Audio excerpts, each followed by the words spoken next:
Now let's check the latest on the numbers and bring in our Chief Election Analyst Tom Connell, who's been looking at the count. Where is it at, Tom?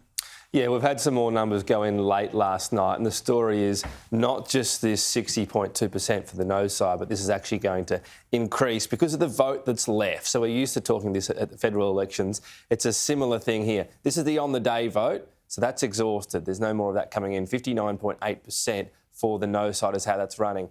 Postal is a bit of a surprise how high that's been for the no side. Normally that runs a few percentage points higher in a Liberal-Labor contest. Clearly the older demographic that does Postal, generally speaking, is going much stronger against it. And then pre-poll, 64.3%. Again, that's quite high compared to no. Normally that would only vary by about 1% or so. So that perhaps tells the story. I'm sure this will be spoken about.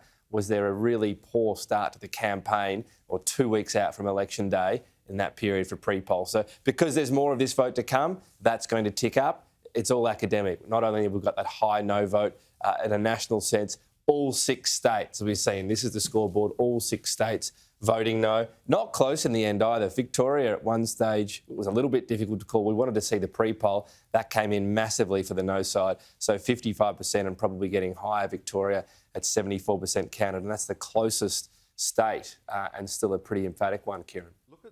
If you can, for our viewers, where the yes votes were, the few bright spots. It's the irony of this thing that it was pitched as a voice for the voiceless, but it's really the inner city areas and those teal seats that have voted most strongly for yes. Yeah, they were some of the few bright spots from the yes campaign's point of view. Taking a look at New South Wales then, and let's start in the sort of inner areas. So here are the teal seats here, and this is the sort of close to the city. We're seeing Sydney, Grainler. So this is absolute, easily the best chance for the yes side. Keep in mind the red seats are Labor at the moment. Then we'll hit this button, red means no vote, and you can see what's happened here. The yes vote here has held up in some of those teal seats, and then Labor seats, which might one day be Green seats, but all these other Labor seats in the West, well, they've gone towards the no vote. So even in the strongest area, it's not that strong a performance. When you go back as well and see, again, we're talking about pretty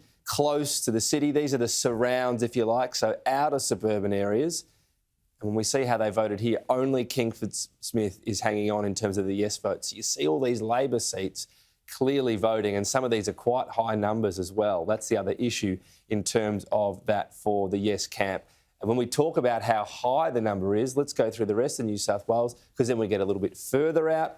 Now we're talking about, again, very much Labor heartland according to the 2022 election. This is getting further away from Sydney, and it's getting harder and harder to see yes vote. So a couple of electorates there hanging on, and then we get right out to the regions.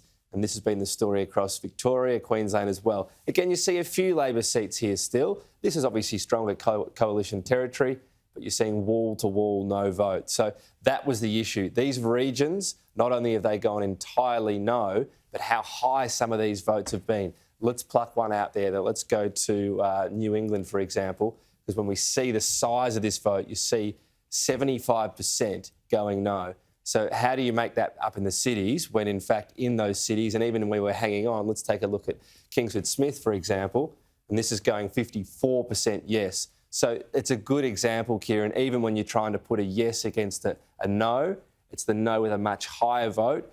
We had something in the high 30s, about 38 or so seats are still leading, and that could come back a bit in terms of being ahead in terms of yes, but even they're not countering 38 no votes because of the disparity in the no versus the yes. Yeah.